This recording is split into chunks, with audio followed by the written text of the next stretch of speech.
ओहे बल्ल मिहिनेत गरेको फल प्राप्त भएको छ। एकदमै खुसी लागेको छ। चाहिँ हाम्रो बाघथला भन्छ यो।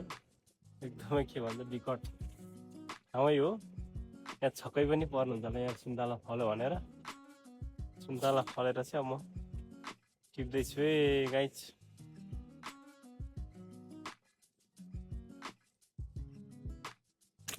सुन्तला त पातल पातल खाइन्छ तर दाना चाहिँ खतरा फलेको छ है। ठुलो दाना फलेको छ।